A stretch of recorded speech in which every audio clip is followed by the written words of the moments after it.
Bonjour, je vais essayer d'être légèrement moins apocalyptique que Nicolas Bavray, ce qui est relativement facile de manière générale et spécifiquement aujourd'hui. Un point que je voudrais souligner, c'est que lorsque nous nous comparons à l'Allemagne au début de la zone euro, au début de l'euro, on prend un point de départ qui est très particulier parce que l'Allemagne, à l'époque, est une économie sous-compétitive. Il y a un livre qui était paru en Allemagne au début des années 2000 qui s'appelait « Est-ce qu'on peut encore sauver l'Allemagne ?» et qui a été écrit par Hans Werner Sinn, qui était un économiste allemand fameux. Et c'était vraiment l'état d'esprit à l'époque, c'était nous avons perdu en compétitivité, et les chiffres le traduisaient bien, puisque en 1999, la France avait le plus fort excédent de balance courante de son histoire, et l'Allemagne était lourdement en déficit, 25 milliards de déficit des paiements courants. Alors la raison de ça, c'était que l'Allemagne payait sa propre unification. C'est-à-dire qu'elle payait le fait d'avoir eu, alors même qu'elle était en change fixe, le boom de l'unification, avec tout ce que ça a entraîné, de hausse des prix à la suite de cet énorme effort de reconstruction de l'Allemagne de l'Est, de l'effondrement productif de l'Allemagne de l'Est et du financement par le budget de l'Allemagne de l'Ouest de la reconstruction de l'Allemagne de l'Est. Et à partir du début des années 2000, l'Allemagne s'est lancée dans un effort considérable de reconquête de sa productivité. Alors elle l'a fait en comprimant les coûts, elle l'a fait avec toutes les réformes qui ont été lancées par le chancelier Schröder, et elle l'a fait en réinventant complètement son tissu productif. Et il y a des chiffres qui sont très impressionnants lorsqu'on compare les exportations et les importations de l'Allemagne et de la France. Si on prend l'année 98 et on prend, disons, l'année 2008 pour être juste avant la crise, pour ne pas être affecté par la récession de 2009 qui a suivi.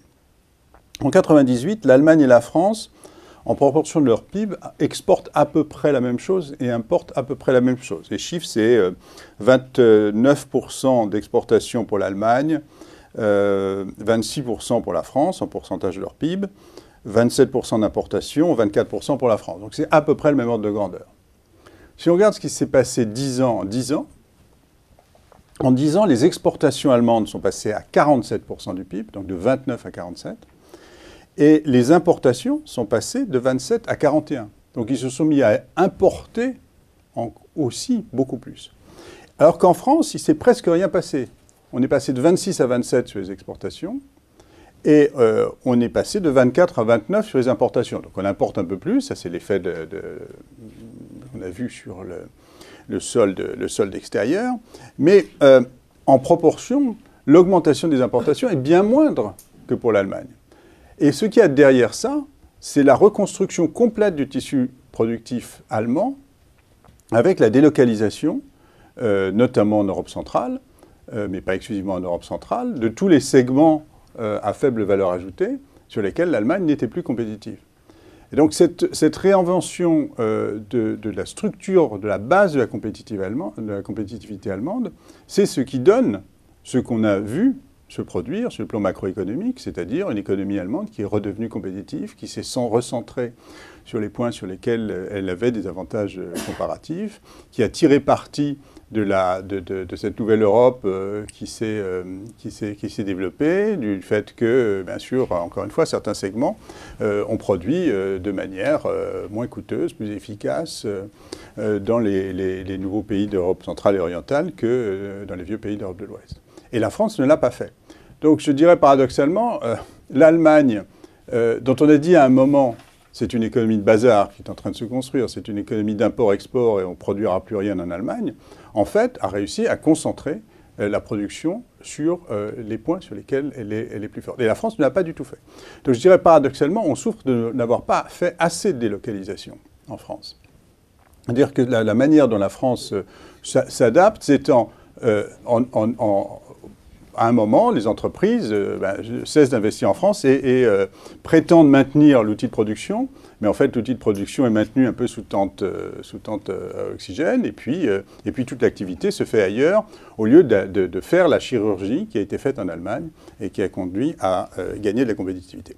Alors, tout ceci, ça nous dit que à l'intérieur de l'euro, puisque l'Allemagne a démarré ça à l'intérieur de l'euro, sous une contrainte qui était une contrainte, elle aussi, elle aurait pu dévaluer à l'époque, elle n'a pas dévalué, sous une contrainte monétaire, on peut s'ajuster. Et là, ce que l'Allemagne a fait, c'est pas du même ordre de grandeur que ce qu'aujourd'hui la Grèce ou l'Espagne doivent faire. On est quand même dans des ordres de grandeur en termes de compétitivité relative qui ne sont pas les mêmes. Voilà, alors je crois que sur le point de savoir est-ce qu'il y a un problème d'offre en France, je crois que tout le monde est d'accord. Et la bonne nouvelle, je crois, c'est qu'il y a un consensus général aujourd'hui sur le fait que le problème de l'économie française, c'est un problème d'offre, c'est un problème de compétitivité, c'est un problème de structure d'entreprise. Après tout, les entreprises ont à peu près partout le même genre de comportement, c'est-à-dire qu'on voit bien que les entreprises, selon la taille, selon le niveau de productivité, selon le niveau d'innovation, eh bien, elles exportent à peu près toujours selon quel que soit le pays dans lequel elles se situent.